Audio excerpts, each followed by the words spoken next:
Hoy vamos a tratar el tema de traumatismo vertebromedular. El traumatismo vertebromedular es una patología eh, bastante frecuente en las unidades de emergencia de cualquier establecimiento de salud. Eh, Muchas veces entiendo por algunas limitaciones al momento de hacer el examen físico. Otro motivo puede ser por el que se subestima o se desestima o se desconoce quizá la posibilidad de presentar este tipo de patología es que no se diagnostica, ¿no? En más de una oportunidad, hemos podido tener pacientes con traumatismos vertebromedulares que han sido detectados estando el paciente ya hospitalizado y teniendo varias horas, inclusive días, recibiendo algún tipo de tratamiento en alguna especialidad, ¿no? Porque simplemente, pues, no sé, pensó como posibilidad o fue un examen físico no adecuado, ¿no?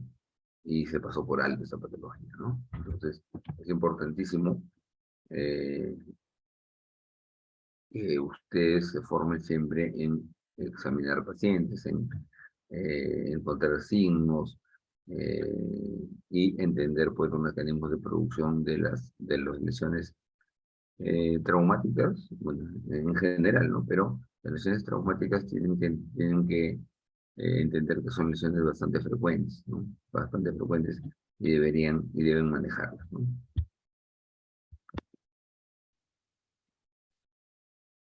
El traumatismo vertebromedular se encuentra entre las causas más comunes de incapacidad grave y muerte en el mundo, debido, como les mencionaba, a un diagnóstico tardío y actualmente se intenta, pero existe un tratamiento no estandarizado, ¿no? Muchas veces es inadecuado, que aumentan los problemas de rehabilitación del paciente. Muchas personas profesionales de la salud eh, o intentan manejar eh, traumatismos vertebromedulares y no se hace de una manera adecuada muchas veces, ¿no? Las causas más frecuentes de producción siguen siendo los accidentes de tránsito, así como las precipitaciones, o sea, las caídas de altura y en menor frecuencia las agresiones. A manera de recordar, pues, que la columna vertebral sirve para soportar el peso, para proteger la médula espinal, y que está compuesta de varias estructuras que potencialmente pueden originar lesiones, ¿no? Vértebra, ligamentos, músculos paravertebrales, la médula espinal con sus meninges y el LCR que está en ello, las raíces nerviosas dorsales y ventrales, ¿no? Entonces, hay cosas, hay cosas de anatomía que ustedes como profesionales de la salud, más aún por el hecho de ser médicos, pues no deben de pasar por alto, ¿no? La parte anatómica, creo que ya se los he dicho en repetidas ocasiones, la anatomía, junto con la fisiología, la patología y la semiología, son probablemente la piedra angular de toda nuestra formación médica. Así que una persona que no sabe, desconoce, se olvidó de la anatomía, tiene que necesariamente volverla a leer. Tiene que estar esto aprendido. No podemos nosotros tratar patologías, ¿no?, sin conocer la parte anatómica, mucho menos la fisiología, la patología o la semiología, ¿sí? Entonces, es un llamado siempre a recordar eh, que existen conocimientos que no se pueden pasar por alto, que no se pueden dejar de tener presente, ¿ya? Esto, por ejemplo, es algo que normalmente lo paso rápido, ¿no? Pero es la anatomía normal de una vértebra, formada por su cuerpo, por su pedículo, por las apófisis transversas, por la lámina, por la apófisis espinosa, las carillas articulares para el resto de vértebras, tanto superiores como inferiores, ¿no? Además de ello, algunas vértebras, dependiendo, pueden tener eh, algunas áreas de articulación para las costillas, para los arcos costales. Eso en las vértebras dorsales, ¿no? Eh, Existen igual, tienen que saber que las regiones de la columna tienen algunas particularidades. La región cervical es diferente a la dorsal y está diferente a la lumbar y sacra, ¿no? Algunas vértebras también tienen características especiales. Esas tienen que recordar, ¿no? Como es C1, como es C2, como es C4, como es C6, como es C7, cómo son las vértebras lumbares, cómo son las vértebras dorsales, ¿no? Esos son conocimientos eh, puramente anatómicos. La columna tiene la capacidad de mantener estabilidad o la estabilidad del cuerpo porque eh, está compuesto o está sustentado su fortaleza en ciertos componentes que conocemos con el nombre de ligamentos, ¿no? El ligamento longitudinal anterior que discurre desde C1 por la cara anterior de todas las vértebras. Es como si fuera un manto que cubre toda la cara anterior de las vértebras, el ligamento longitudinal anterior. El ligamento longitudinal posterior que vendría a estar por detrás del cuerpo, sería todo esto. ¿Sí? Aquí, el ligamento longitudinal posterior. El ligamento supraespinoso, que es el más posterior y que une las apófisis espinosas entre sí. El ligamento interespinoso, su nombre lo dice, entre las apófisis espinosas.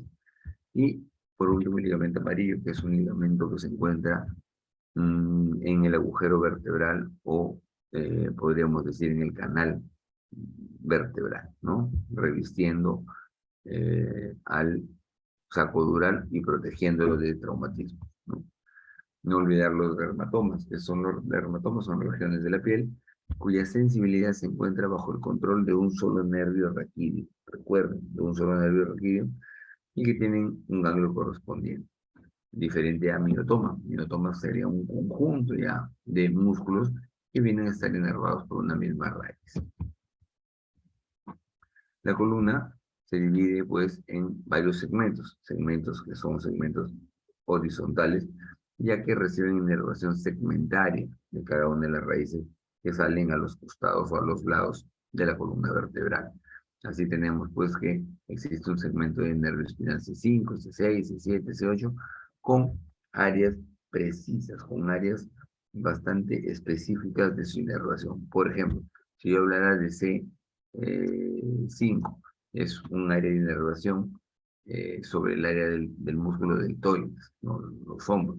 Si hablar de C8, es más bien la irradiación que se va hacia el quinto dedo, eh, el quinto dedo de la mano o el dedo meñique, ¿no?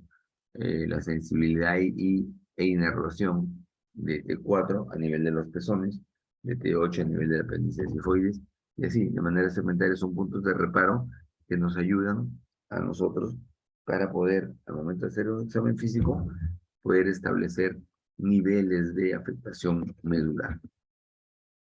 La médula espinal, que es harto conocido también, tiene una particular disposición de la sustancia gris y blanca, que es contraria a lo que se encuentra en el encéfalo, ¿no? En el encéfalo la sustancia gris es periférica y la blanca central. En la médula, más bien la sustancia gris es central, formando, al la forma de una H, y la sustancia blanca más bien es periférica, ¿no? Formando algunos haces o acúmulos de nervios, ¿no? Tanto en la parte posterior, en la parte anterior y en la parte lateral. La vascularidad de la médula espinal, recordar que existen eh, dos arterias eh, que van a bañar o que van a irrigar la parte posterior de la médula y una sola que va a discurrir por la parte anterior de esta, ¿no? Sus venas de drenaje son solamente dos, la vena espinal anterior y las espinales posteriores. Recordar que la irrigación sanguínea es segmentaria. Debido a ello, existen, pues, la región, por ejemplo, cervical, tendrá una arteria medular y vertebral. Bueno, la área cervical se ve irrigada por una arteria medular que derrama rama de la arteria subclavia, por ejemplo. En la región torácica son ramas de las arterias intercostales, las que inervan esta región, y en lupus sacra, pues tenemos las arterias lumbares, ¿no? Que hablar de traumatismo vertebromedular es hablar de una patología bastante frecuente, altamente incapacitante. Entonces, ¿cómo se define el traumatismo vertebromedular? Aquí voy a hacer un símil entre lo que es el TBM y el TEC, ¿no? Son patologías, primero traumáticas, segundo, con afectación importantísima del sistema nervioso central, ¿no? Y tienen una definición bastante similar, en el sentido que se trata de una injuria focal o difusa de la columna vertebral, de sus partes blandas, de la médula espinal y de los nervios periféricos. O sea, todas esas estructuras pueden estar y van a estar involucradas en un traumatismo vertebromedular. Se calcula que en Estados Unidos al año de 2010 fueron aproximadamente 40 casos por cada millón de personas, aproximadamente 12.400 por año. En Estados Unidos es el país con más alta incidencia de traumatismo vertebromedulares y se asocia más con el sexo masculino, ¿no? Son más afectados en una relación aproximada de 4:1, ¿no? En el 5% de todos los pacientes por los traumatizados graves existe un traumatismo vertebromedular. Muchos, la mayoría, los 2/3, no tienen ninguna afectación neurológica y 1/3 sí tienen afectación neurológica. En el 2% de todos los traumatismos craneoencefálicos se asocia a algún traumatismo vertebromedular. Nosotros decimos que hasta que se demuestre lo contrario, se considerará el TBM presente en traumatismos encefálicos que tengan en el paciente, que hagan en el paciente alguna alteración de conciencia. Se considera TBM en un paciente politraumatizado que está bajo efectos de alguna intoxicación alcohólica o por otra sustancia. Y se considera, hasta descartarlo, una posibilidad de traumatismo vertebromedular cuando el paciente empieza a tener dolor cervical. Las lesiones vertebrales ocurren en su mayoría en la región cervical. El 55% de ellas ocurre en esta región. Y luego se reparten a lo largo de los otros segmentos, entre 15 y 17%, las lesiones que están en la región torácica, dorsolumbar o lumbosacral. En pacientes que son mayores de 70 años, el solo hecho de una caída de su propia altura, perdón, va a representar la posibilidad de tener un traumatismo vertebromedular asociado, ¿no?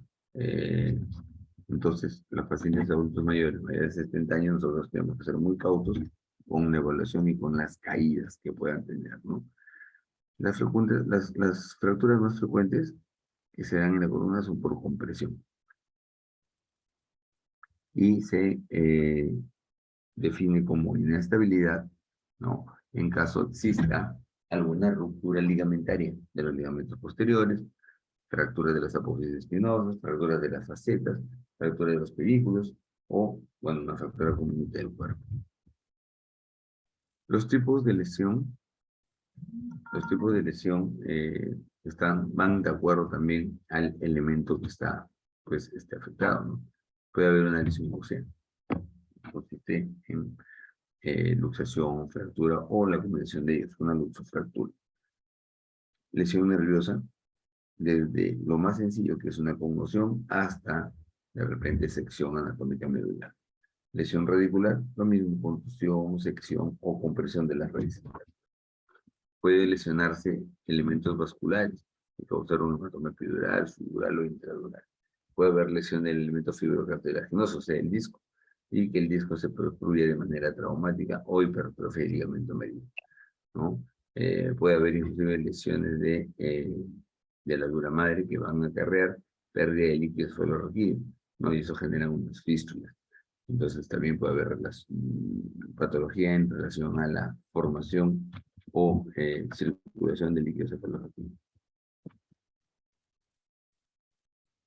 La fisiopatología de la lesión medular es muy similar a la del traumatismo encefalocraniano. Va a depender de una cosa imprescindible, ¿no? Lo imprescindible es que resulta de la transferencia de energía mecánica con la consecuencia de una disrupción anatómica o funcional. De forma similar al TEC, hablamos de la lesión secundaria, que se va a producir siempre por disminución de la concentración de oxígeno, o sea, hipoxia, y por la disminución del flujo sanguíneo medular. Esto lleva a un estado de una isquemia, ¿no? Y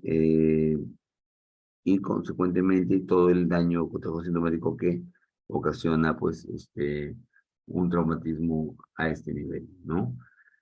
Eh, si tenemos por un lado la hipoxia y tenemos el flujo sanguíneo medular o que la disminución de este puede ocasionar lesión nerviosa, ¿cuáles serían las causas que eh, me hacen pensar en una disminución del flujo sanguíneo medular? Porque lo real es de que no lo vamos a medir, pero debemos de sospechar por lo menos su alteración, ¿no?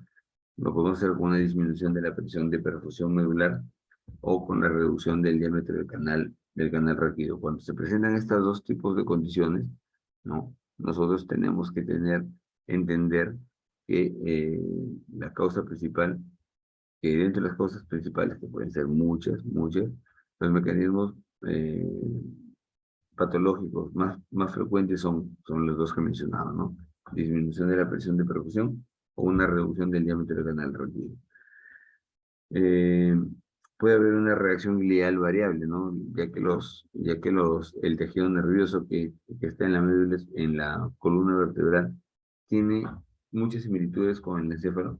Sin embargo, eh, sabemos que se comporta con áreas bastante sensibles a cambios de temperatura, a cambios de eh, eh,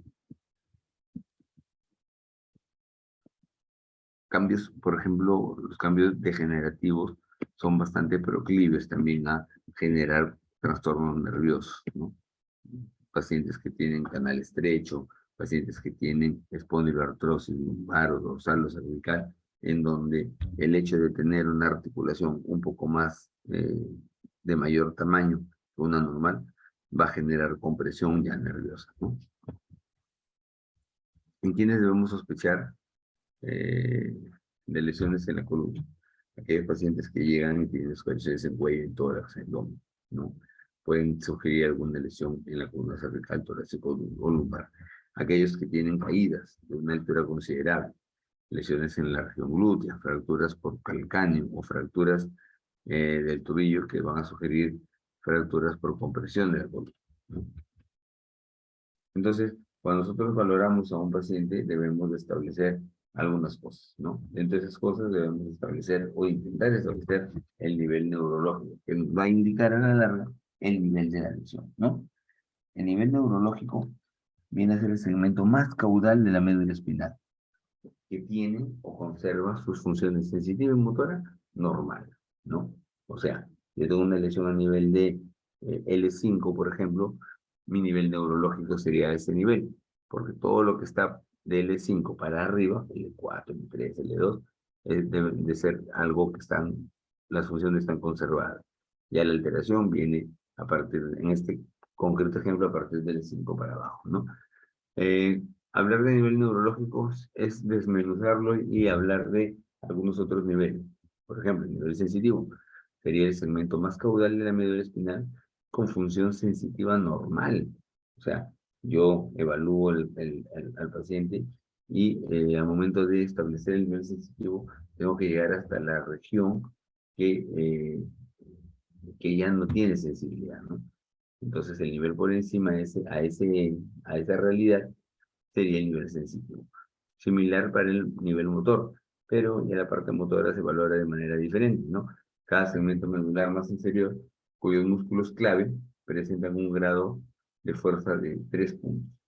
La medición de fuerza va de 0 hasta 5 puntos. Entonces, hablar de grado 3 de fuerza es decir que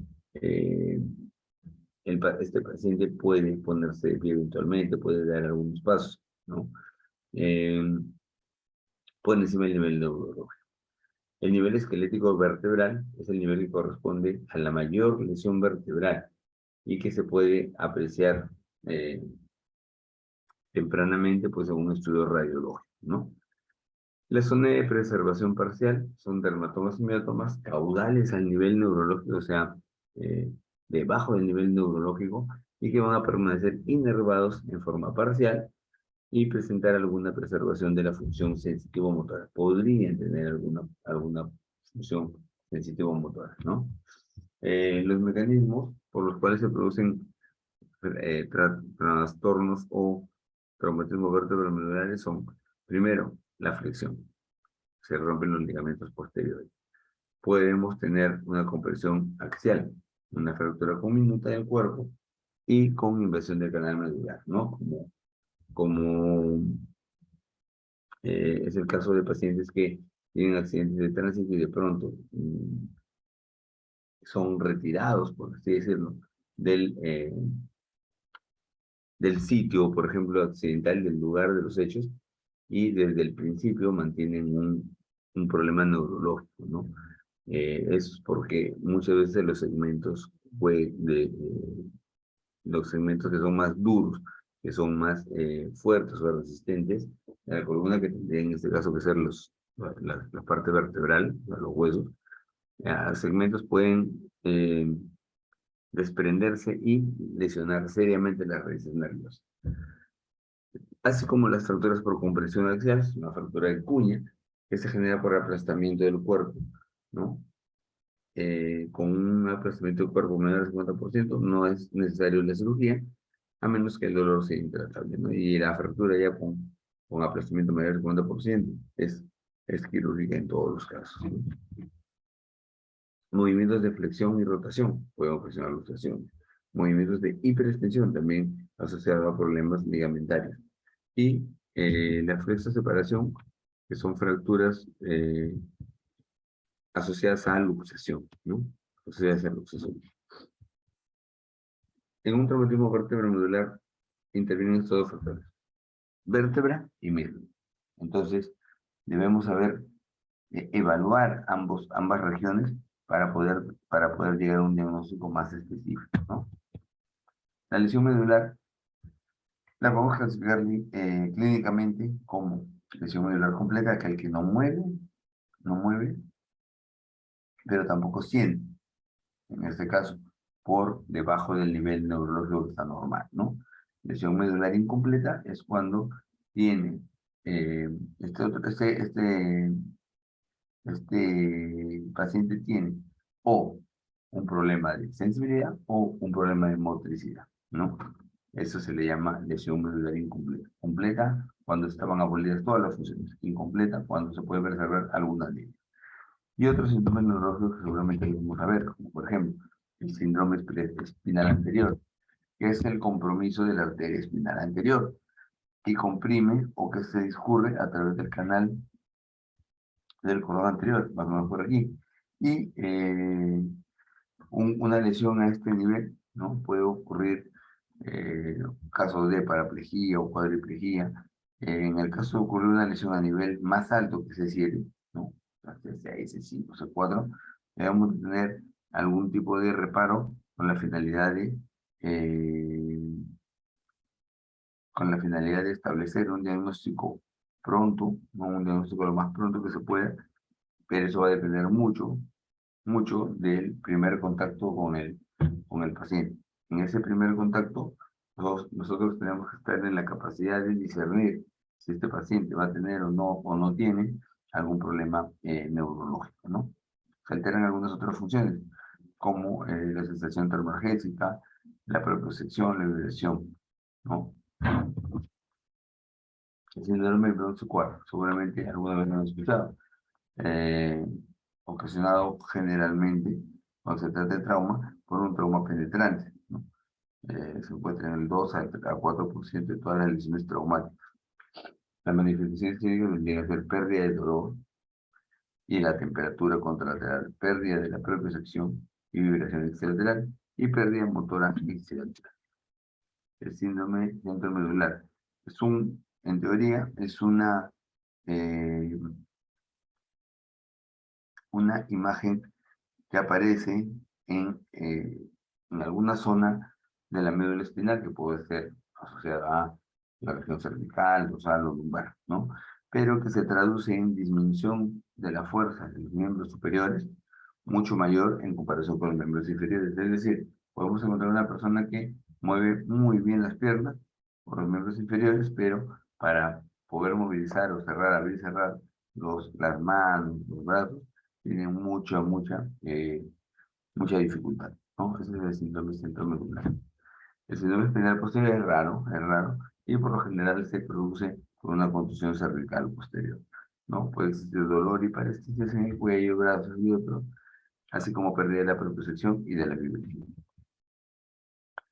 Se desprenden de esto, dependiendo del nivel de la afectación, dos tipos de enfermedades: la enfermedad o lesión del cono medular y la enfermedad o lesión de la cola caballo, ¿no? Estos dos síndromes, si bien es cierto, los he puesto uno al lado del otro, pero en realidad van a mantener o tienen ciertas características que debemos observar. Por ejemplo, cuando el paciente tiene un déficit sensitivo, ¿no? Normalmente este déficit sensitivo puede ser unilateral. Es raro más bien que se vea o que se tenga pues una afectación este, bilateral, ¿no? Parecia, normalmente no lo hemos tomado, no presentan este, una parecia, una parecia muy marcada en el caso de los pacientes que tienen enfermedad conomedular, y más bien es asimétrica en otro tipo de pacientes, ¿no? Los signos neurovegetativos que tienen aparecen por lo general de manera tardía, ¿no? Los reflejos que se mantienen son algunos, como por ejemplo el reflejo aquileo y el reflejo rotiliano respectivamente, ¿no? En un intento de ordenarse, de organizarse, con la finalidad de que exista una sola guía de manejo para poder realizar procedimientos estandarizados, pues un intento de eso, ¿no? De esas buenas propuestas, eh, salió como producto esta clasificación, que es una clasificación bastante sencilla, ¿no? Se da en letras, la lesión de tipo A, tipo B, tipo C, ¿no? Con una nomenclatura bastante clara eh, para que sea bastante entendible, ¿no? Los conceptos que pensamos fijar, ¿no? Entonces tenemos morfología de la lesión, lesiones de tipo A, tipo B y tipo C, ¿no? La lesión de tipo A, por lo general, se da a nivel corporal, a nivel del cuerpo, ¿ya? De la columna vertebral. Por lo general son lesiones por compresión, es decir, la vértebra de arriba presiona a la vértebra que se va a romper o que se está por fracturar, y del mismo modo el amplio o la vértebra inferior también hace presión. Entonces, esta fractura por eso es compresiva. ¿Por qué? Porque compresiva porque se da... Un segundito, chicos, por favor.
Entonces, perdón, les decía, la lesión de tipo A es una lesión por compresión, tanto la vértebra superior como la inferior hacen una carga axial, una carga hacia la parte central, ocasionando una ruptura de esta. La lesión de tipo B es un fallo en la banda de tensión, que puede ser anterior o posterior, es decir, se rompe a lo largo de manera horizontal la vértebra, pero que va a involucrar tanto el arco posterior de la vértebra y la parte, miren, ligamentaria. Por eso dice que se rompe la banda de tensión. Y la fractura de tipo C, que es es una combinación de todos los mecanismos. En realidad, es un desplazamiento o dislocación de los elementos de la columna, ¿no? Son fracturas desplazadas donde se rompe o el cuerpo o el disco, la banda de tensión, pero son totalmente desplazadas. Estos normalmente van con un paciente con paraplegia, o sea, ya con un déficit neurológico establecido.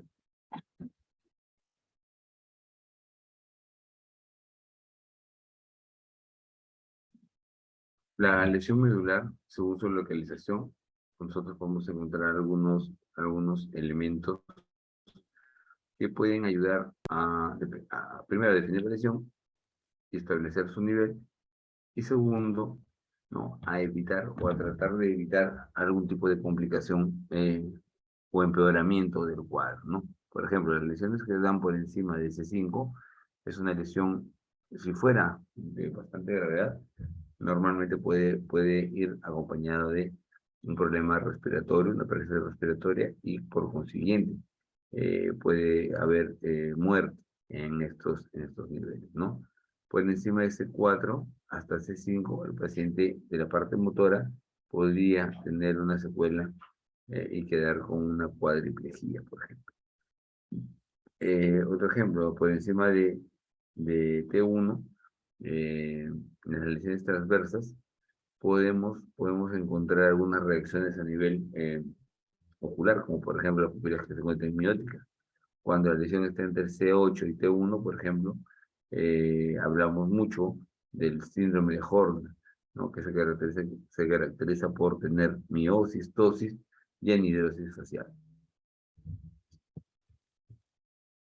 Cuando nosotros tenemos un paciente con una posibilidad de traumatismo vertebromedular, debemos evaluar o tener una secuencia de evaluación con la finalidad de eh, captar o poner más, más énfasis en las lesiones, ¿no es cierto? Entonces, eh, esto debe cumplirse de manera ordenada en las acciones para abordar un nuevo nivel hasta asegurar el control de los daños previos, ¿no? La secuencia de actuación sería, bueno, en principio controlar la vía aérea y la fijación cervical, ¿no? Hay que inmovilizar la parte cervical con algún aditamento, ¿no? Eh, Control de la ventilación y oxigenoterapia, control de hemorragia severa y evaluación del estado circulatorio, la evaluación neurológica y exposición corporal y protección ambiental. Entonces, esa es la secuencia de actuación, eso es lo que debemos de hacer, ¿no es cierto? Nuestra actitud inicial debería ser siempre aperturar la vía aérea con inmovilización de la región cervical, usando algún collarín o algún tablero. Proporcionar adecuada ventilación y oxigenoterapia, ya que la principal causa de muerte sería la insuficiencia respiratoria aguda, ¿no?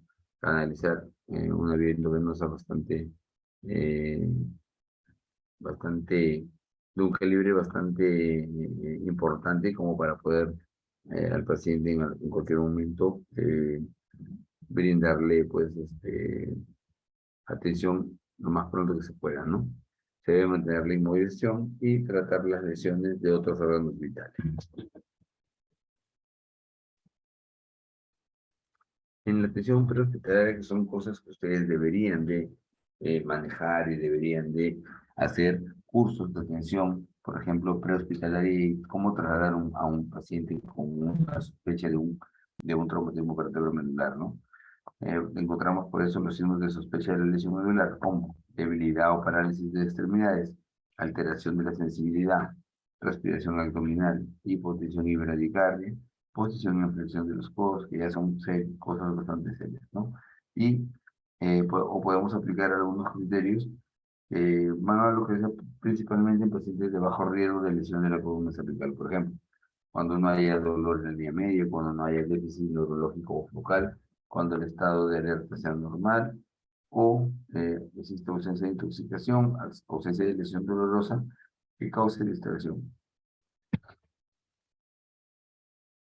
Hablar de una lesión medular es hablar también de la escala de graduación de esta lesión, ¿no?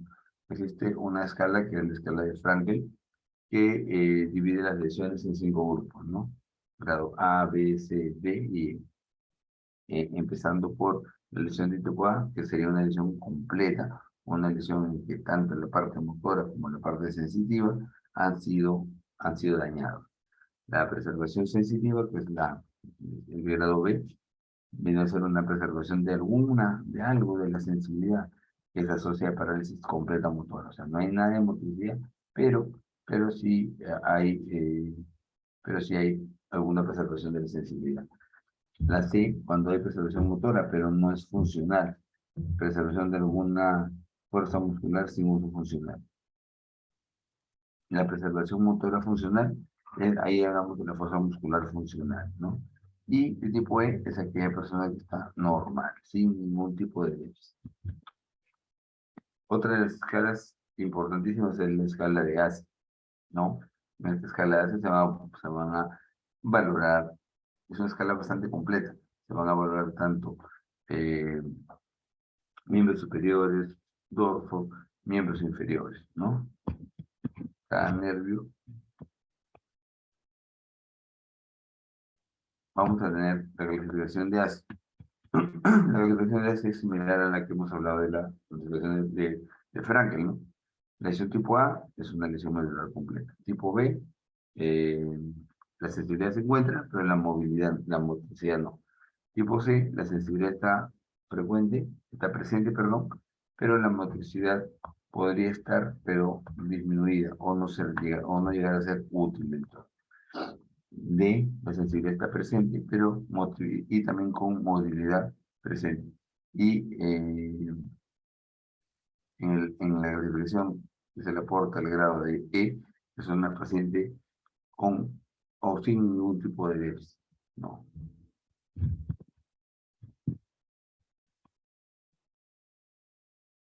Esta es nuevamente la clasificación así. Los signos que encontramos y que pueden ser, de hecho, sugestivos de una lesión medular en un paciente que se encuentra inconsciente, serían pues la respiración abdominal, la asimetría del reflejo cutáneo abdominal, priapismo, ausencia de reflejo cutáneo anal, déficit focal evidenciado por asimetría de los movimientos. ¿Cómo podemos llegar al diagnóstico? Necesariamente aquí dependemos de estudios imagenológicos, ¿no? Tenemos desde la tomografía hasta la resonancia magnética, que puede hacerse esos exámenes a cualquier nivel, craneal, cervical, dorsal, ¿no?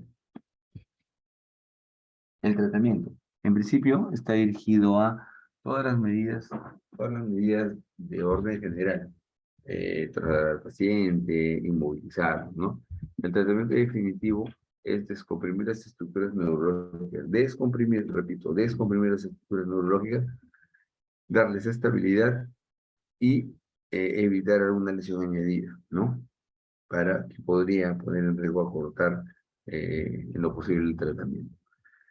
El tratamiento médico, hablamos al principio que el tratamiento era específicamente eh, quirúrgico, siempre y cuando se hayan agotado el uso del tratamiento médico.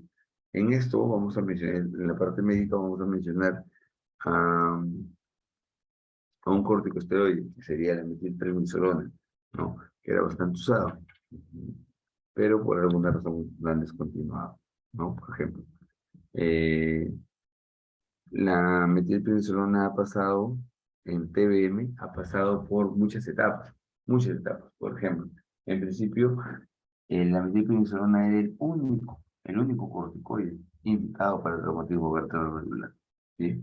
Con el tiempo eso ha ido variando, ¿no? Eh, el uso de mannitol. ¿Qué tan importante es el uso de mannitol en una, eh, en una situación de estrés que tenemos a la médula espinal de repente comprimida o apretada o las estructuras nerviosas comprimidas, ¿no? Entonces, eh, muchas veces se usa también una solución hiperosmolar, eh, como sería el mannitol, una solución sería hipertónica, ¿no? Con algunas limitaciones y particularidades cada uno de ellos, ¿no? Además, se debe tratar de usar si es que se estuviera bien y evaluar la cantidad de daños que se han producido, ¿no?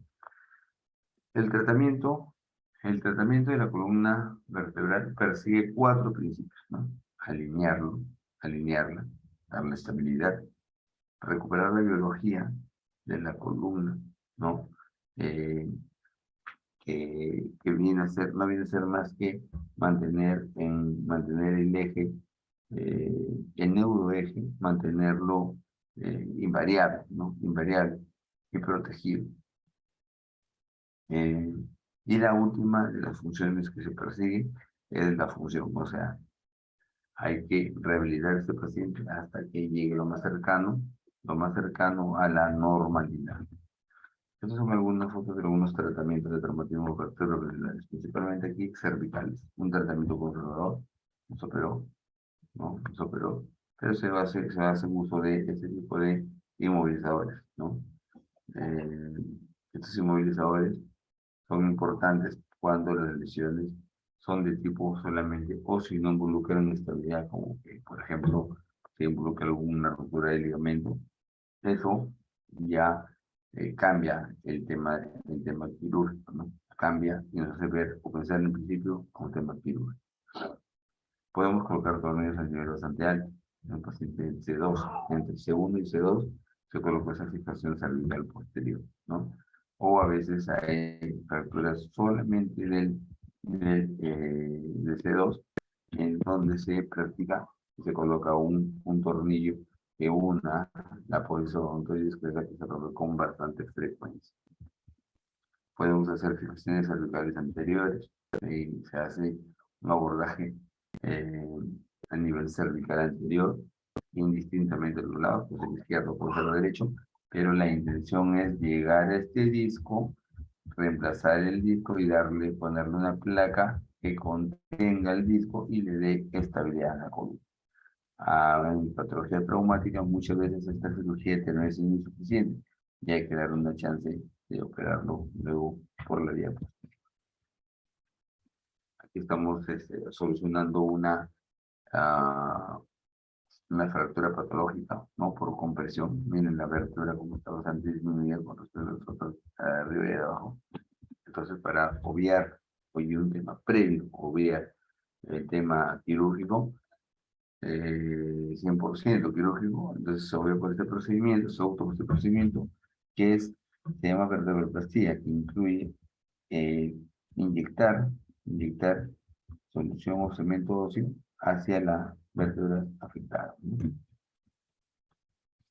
Aquí podemos ver otra fijación, ¿no? Una fijación lumbar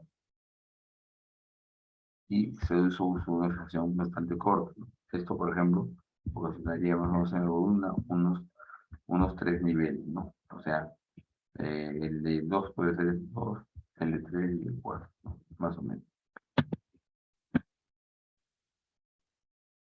Muy bien, cosas que hay que recalcar aquí. Bastante controversial el uso de corticoides en en los TBs, ¿no? Muchas personas mandan, alumnos mandan de repente internos o de repente serums eh, cuando tienen a cargo algún traumatismo vertebral, independientemente de lo que de lo que se tenga que practicar, lo que siempre tiene que hacer es evaluar al paciente, ¿no? Entonces el paciente es un paciente dinámico, un paciente con el que yo no encuentro bien, y al siguiente hora de repente ya no tanto, ¿no? Más aún cuando son o tienen algún problema eh, cardiológico, que son los que más esconden alguno de estos síntomas, ¿no? Entonces, el tratamiento quirúrgico está indicado en la mayoría de los casos, salvo casos excepcionales que, a pesar del tratamiento quirúrgico, pues no se logre mayor cosa, ¿no? No sé si tienen alguna pregunta.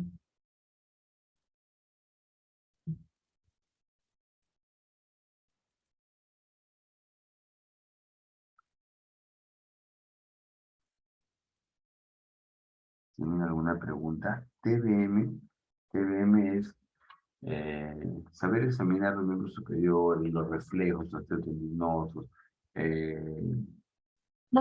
si tenemos o no algún grado Doctor, de atrofia. Sí, dime.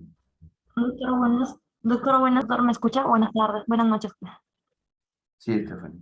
Sí, doctor, lo que pasa es que, bueno, tanto Firelat como yo, nos estamos con esa duda de los temas que faltan o si va a entrar el examen hasta allí, ¿cómo sería en todo caso, no? Porque, Perdón, no, perdón, perdón. o sea, estamos preocupados porque, ¿Por qué? Mira, o sea, aún faltan temas, ¿no? Entonces, faltan tres. no, pues porque, o sea,